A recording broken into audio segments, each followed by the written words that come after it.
Papangi kati na Kristo betu zola banda kilokole ya beto ya mercredi 25 mai na nkumbu ya Yesu Kristo.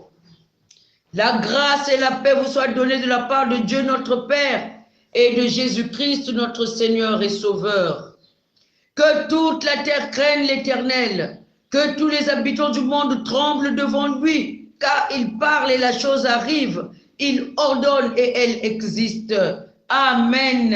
Amen. Bika beto yimba nzimbu ya beto ya 395 na Kintwadi.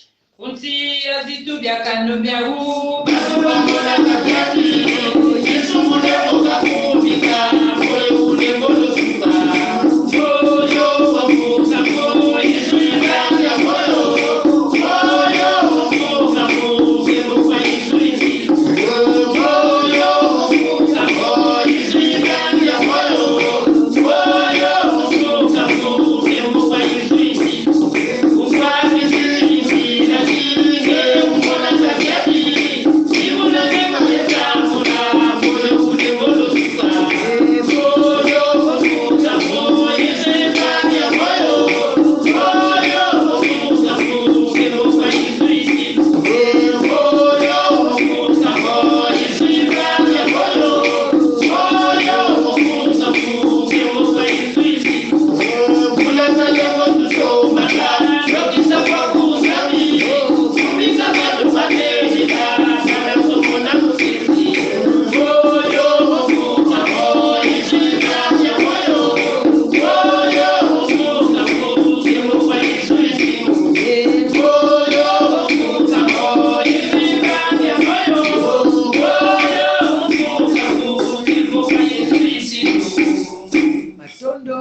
Kesambila kembo swana zitu swa nzambi ya moyo, nzambi ya lulendo, nzambi yina mefuanana na muntu ve, nzambi yina mefuanana na lulendo ya kakave, kinchinu ya nge yina linafuana kinchinu ya kakave, tata ngeke ya kulunga na kutambula nkembo nzitu sumasika na lulendo nyonso, matondo na lungu yai, matondo na suka yai, matondo na pipa nyonso inange metabila beto nange makeba beto, tata nzambi bika nge yala lukutakani yai, vuande na beto yala bachima ya beto, lemvo kila pantulu munu ya beto, nyonso ina beto mesala, yo oyebi o moto na moto kukiko sala, akanisi, alobi, limbisa, nyonso oyo ya bokeseni, Yesu Kristo na mokano na yo, chikete yo oyaka pe oyingere na kacha liyanga ni yo na kombo na Yesu Kristo mokonzi to sengi bongo. Amen. Amen. Ba pangi kachi na Kristo, muchindu, mambo ya nzambi kena kuzonda, chibika babantu ya lunungu, que les justes se réjouissent en l'Éternel et que les justes soient fiers de leur Dieu. Nina yina beto zola zolisa beno ngizulu ya mbote ko yamalamu na liyanga nina biso ya tongo ya lelo chikete Yesu Kristo asimba loboko na yo yeme nako loba na yo ko yamalamu na liyanga ni oyo nako tombela yo ko yamalamu na liyanga ni oyo beno kwiza na kijenga mfumo, vous êtes les bienvenus kisika ni kisika yina nge ikele kwiza na kijenge ya mfumu zambi yandi mosi kujambange na tiese nyonso nina yina na kupesa na mbote betu kelizoza tete pena commission technique kwiza mbote pe betu pesa zibu yina kikopisa beto na kiese ya Kintwadi ya babani ya nzambi. tata nzambi wa mutamu na nduwe Zambi ya kabozo bata kata.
Febetu kelomba na muntu mosi na kati na commission technique na kunata beto na lusabuli na kina kutsa beto na mwili wa mambo yanza.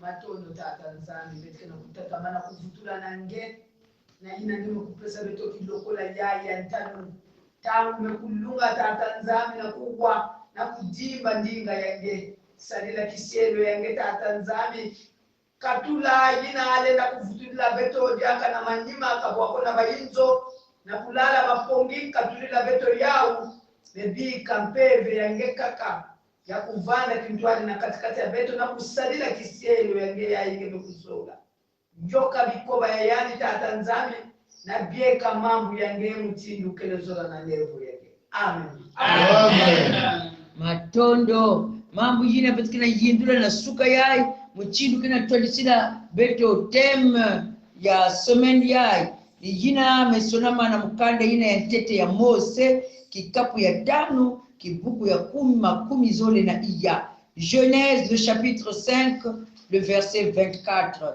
Genèse chapitre 5 verset 24. Bika beto tanga yao na mkumbu ya Yesu Kristo. Enoch marcha avec Dieu, puis il ne fut plus là parce que Dieu l'avait pris.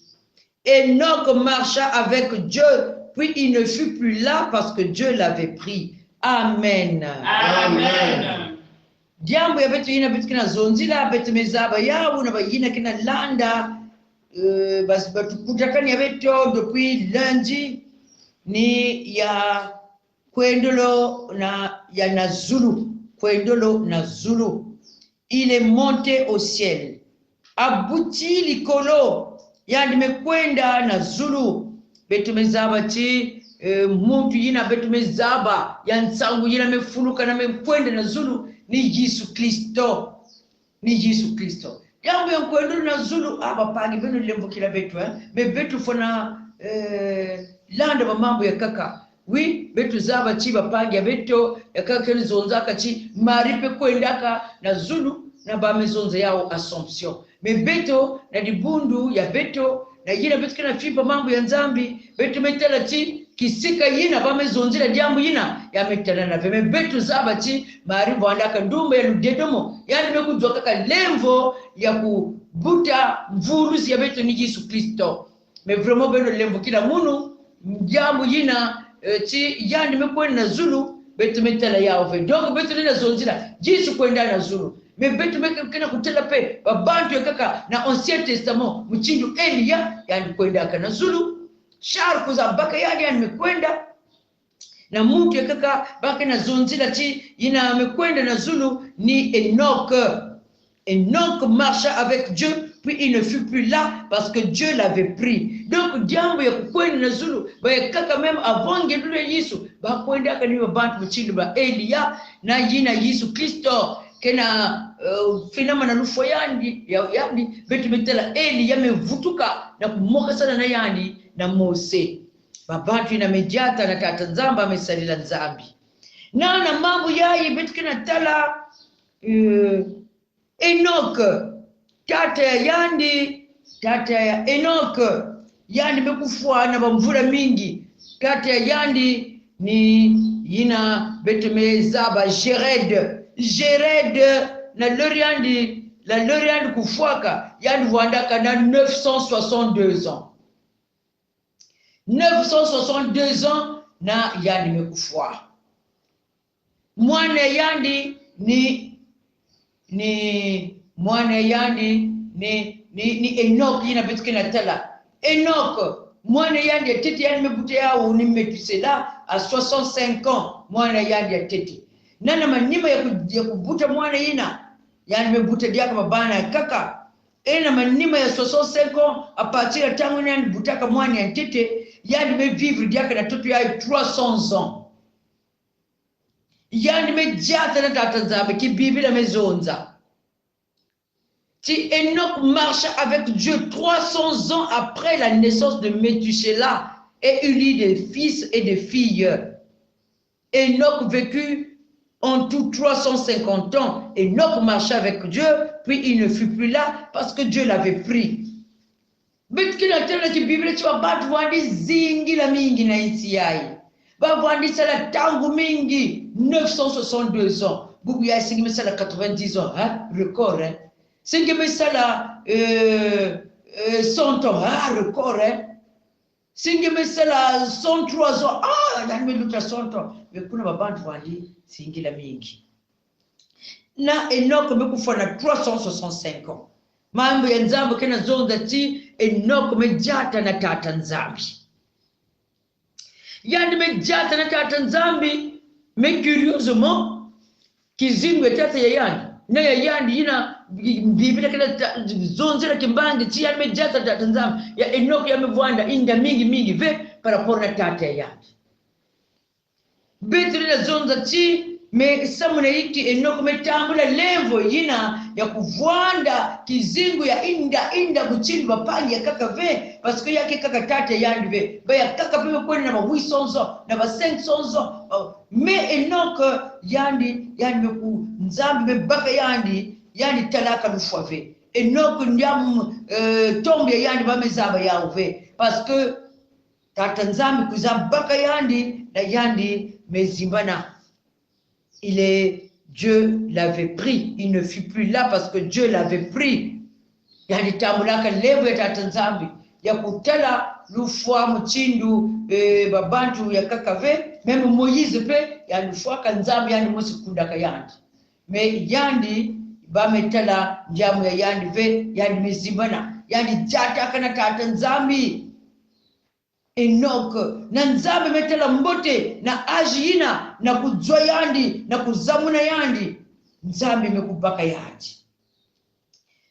yandi mekwenda kintu adi na tata nzambe chindu Eli bapangi kana kati na Kristo diambu ya imeatiri attention munu ni diambu mosi beto na toto yake pelevu ya tata nzambe si beto na vwanda batangu ya inda sibetu nenda vwanda bamvula inda menzabe pele la tela mbote na kubaka betu na tangu yina melunga suwe ya betu ya vwanda ka tata nzambe selisa mununa musimba ichi baya kaka pechi muntu ina mekufona kela so sekonto ontuka ya vwandi tala jaka peka kanina fulu ya vwanda ka ya moyo level ya tata nzambe bien mais muntu yina beno nzaba ve papa sino yani kina talaka parce que betu kila tela chikuzinga na inza yake jambo ya mbote parce que nzaba kuna tabila lufo ya kaka ni sata kuna programme yao tata nzambi yina betu kila sambila pe nzambi parce que mutatu zola betu vwanda babantu kusakumunwa na inza yani yina pe yani kina tela chingi kina déranger tata yani ngekina sambila mingi na satana kina tela chile déranger yani ke programme nge lufwa samuna kukatula ngena tutu yayi me bajina ke jata kana tata nzambi ataku satana me programme lufwa yenge kuvwanda ngena boma ve si Dieu n'a pas donné la balle ngena kufwa asiki non parce que tata nzambi ni yandi na mejidika muntu yani metanga bilungu ya kizimbu nge na inza yayi na yani tanga kapea Enoch ina bwadi jata na yandi kamaradi ya yandi un ami de Dieu ana kutambola na tata nzabala kusepela na etamboli ya Enoch na kondima ya Enoch na boyenge bena ya Enoch betango ekokaki oyo nzambe azwaye bapangi kati na Kristo jambo mosi betu fona kuzaba chibetu kena toto muntu kena bilungu ya yandi me jambo ya nkinzi ni kujata na tata nzambi nzimu kezonza kani tulakala bava tangu ya ila vofitama boki tunakatuka manga nzambe kena zonza fosina chihutu keba myela neto kinganata mukayengele atabe tuvanda tamu inda atabe betu katuka mehu tukeba yina ninzivu ina kena zonza fosina keba beto batela biso pe batela milimo na biso kino ekoma na mboka na yo. Prends soin de nos âmes, Seigneur, jusqu'à arriver dans ton ciel pour être les kambo oya seki na mwana na nzambe ni kokota na lola. Enoch asara kitambo mingi awate par rapport na ba mosusu menzambe alongoliye akena yena maboko ya tata nzambe bapangi kati na Kristo ve yina pesi tango melunga ve parce que ba bantu kaka peke lombanga lufwa si ba passe be lutila vraiment ba ya kaka be ko na même se suicider ba me kumno manga ba non écoutez sa vie samuna ba pasi samuna mambo kaka volontairement geme ko na yina pebe kuma masumu engine na kota na dizula tata nzambe mesi nzambe mezula ti tango melunga ya kuzamuna nge yandike zamuna nge yandizaba ti babantu ya kaka mevwani babantu na mejata na tata nzambe yina tata nzambe kina tara ti mwele ya simubika yandi aka mvula zole tatu yalenda bungana yandike zamuna nge samuti yanime bumbila nge kizingu ya bamvula na bamvula ni muchindu yina tata nzambe me katula muntu yayi samu na kuvwanda na kuvundisa yandi beyani belutana lufave bapangi kati na Kristo si betu bejata na tata nzambi betu vwanda ba amia tata nzambi betu vwanda ba ndiku ya tata nzambi nzambi ke jangale na betu ne fende ni moyo ya imvu na imvu ataba nzutu ya betu lenda kufua memiele ya betu ke kufua ve Enoch c'est vrai nzutu ya yandi batala yao si ya kufua ve nzame pesa yani moyo ya imvu na imvu me beto atanzu tuyengeme kufwa me mwele ya beto peve ya beto ke kuvwanda toujours moyo muchindu Enoko parce que jisu yani mezonda ti muntu yina medle kila munu kiminu yani ke kufwa ve lufwa ke luta nzutu lenda kufwa me mwele ya beto ke vwanda moyo muchindu ya Enoko jata na tata nzambi na kutambula moyo ya imvu na imvu muchindu bayina metambula tata nzambi ba mejata na yani na memetambula moyo ya imvu na imvu yina betuke jimbaka jata ye yiswe jata ye yiswe tunata una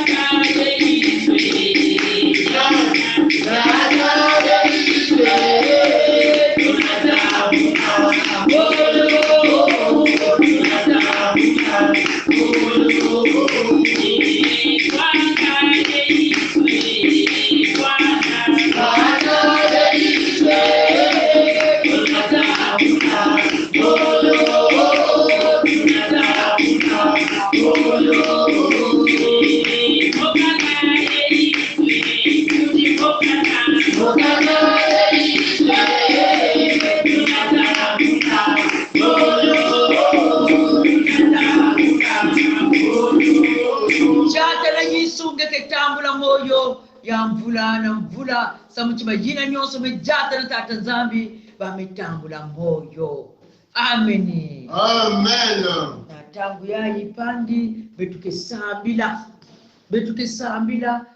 sambila kisika nge ikele kitala eske ngeke na kujata na Yesu mchindu bakala ya Enoka eske tangu nyonso ngeke na kujata na Yesu ngeke na kuvingira dizuru ya tata nzambi bayina nyonso ke jata kana Yesu bayina nyonso ke jata kana Yesu bakena vingira moyo ya bamvula na bamvula sina bonu tetinge vwanda ami ya Yesu chikota na lusamulu yayi tangu ya nimepesa nge samu na kukwiza na yandi na nge vwanda mkundu ya yandi kutambula moyo bekisambira matondo tata nzambi kembo sona sikuwa samu chingeme kubikila moyo beto moyo ya imvu na imvu beto betala muntu yayi bapange yandi mevwanda na kizingu ya inda me ndiku yange yayi ami yange yina mekembisa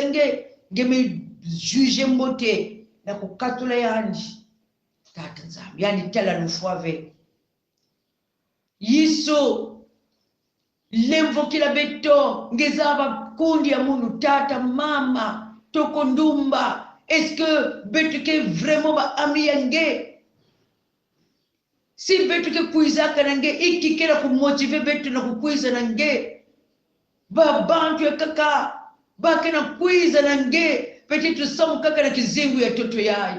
Samu na bimvama ya toto yai. Nyonso betu memanga beni ngemu tuke pesa ka betu yao. Me tata nzambi. Amiche ya betu nange yalenda bwanda amiche yina base sur les intérêts rêvés. Mengeki na sosa chibetu zola nge. E betu zola sana. Betu tunga zola katikati na nge na kizingu ya betu. Na jatu ya betu ya bilumu nyonso. Nga betu vwanda mchindo enoko. O lemvo kila betu tata nzambi tangu ya kaka majindu ya beto amusambi la tete parce que pas menu chela. Oui, tu peux te servir de nos souffrances. Sama na kuvutu la beto na makulu yange me sadi sabachima ya beto na kuzola nge na kukembisa nge na kuzola na kujata nange na kumoka sana nange tata na kusala en complicité nange parce que les amis sont des complices. Bakena kabasa na mansueki bakena kabasana ba projet. Oh tata nzambi salisa muntu betu jata na nge na makedika nyonso samu betu tangu la moyo ya imvu na imvu ngeme zonza chi muntu yina ameleki lange kiminu ke kufuave. C'est vrai nzuki ya beto bade na kotisa na ba cercueil me betu ke vwanda moyo katikati na nge parce que mwele ya betu lenda kufuave peve ya betu lenda kufuave. Oh tata nzambi babantu mingi mebakula diambu yina batu ebele basosoli likambo wana boyo batamboli na yo boyo batambolaka na yo boyo basosolaka baloba na yo boyo bazali bandeko na yo ya sikisiki basosoli likambo yo mpe bango bazali kozela bazozela na esengo nyonso mokolo oyo yope okozwa bango. O nzambi sadisa beto samuna kuvingira kilumbu yina beto pe Yesu Kristo na kiminu na kiese na kivuvu nyonso yina ngeke katula beto samu na kukutisa beto na moyo yange yina kisukaka ve tata matondo na nyonso tata mana na kusadisa beto Yesu Kristo yala kizingu ya muntu na muntu na kilumbu yai betu mekota ya malu tata nzambi bika nge siamisa kiminu ya muntu na muntu bika nge vutula bayange na makulu yange bika nge levo kila na tata pesa bachima ya mbote samuna kuvwanda bakundi yange ya makejika yina muntu na muntu kina kujata ngezaba pe nyonso yina ngeme programe na kilumbu yai na ngeme zaba pe bamambu yina ya pasi nenda kuiza mekatudila yao na nzira ya babani yange katula nyonso yina nenda vwanda mchindu ba obstacle bamambu yina kina kuamisa vizingu katula yao tata nzaba na jina betu ketete na toto avuwa betu kota na moyo yange bika Yesu Kristo ge yala kinumbu yai ge sapumuna bayange ge twadi sabayange ge nungi sabayange ge sala lembo yange moniki lembo yange na bayange na nkombo ya Yesu Kristo ufumu na kivukisa betu. Amen. Amen. Pangi katika Kristo betu kina kwenda kusukisa kilokole ya betu ya suka yai betu kina vutula matondo na benu nyonso ina melanda betu matondo na commission technique nzambi kembo swa kibuku ya nzimbu tekila betu manisa Wabusamu edongeni Kumabana Kumadebe Kumayanize Katifomu eto Isukutulaka Kunapike Sipakala Koko Amen Kunapike Sipakala Koko Amen. matondo tata nzambi matondo samuche kubikilaka betu moya imvu na imvu bimvwama betu nenda bwana yao yake bikana nyoso ke bikana kansi nyoso ina peke lembo yange samuna kizingu ya toto yao mesadi sa betu na kuvemi na bimvwama ya kizulu aide-nous à investir dans les banques célestes samuchi Kembo Monica samuchi bikolo ya beto récompense ya beto uvwana ina kila kisa kiese ya beto na mazulu yange. Oh matondo tata nzambi bikange Kembo swa na zitu swa tata yai betu zola kanga kilokole yai na kintwadi betu zola zonza sejetu jina mu mazulu Bika nkumba ya zitu swa. Bika kimfumu kya kukiza. Bika mzolo lwako na na matoto ina ina masiku ezulu Jalelo galuka mutudhana nchi. utuyambula mkayeto zikamushwadelewa tusafudi Kutani kuchini suluko Kamina mkwa yambi ya kifuni chako na nendo na kembo mumfu ya mfu. Amen. Amen. Vika yandi mosi mvungi ya nene mameme yina mefurukisa Yesu Kristo na bafwa kukeba vimba ya beno mzutu mwela peve kukebwa kondo ya lusembo kubanda bubu ti mvutukulu ya Yesu Kristo beno kwenda na isi ya lembo ya lusakumunu ya tata nzambi ya kilumbu ya inyoso na manzile beno. Amen. Amen. Matondo betu memanisa kilokula betu ya suka yai kilumbu ya mboti na beno nyoso. Matondo.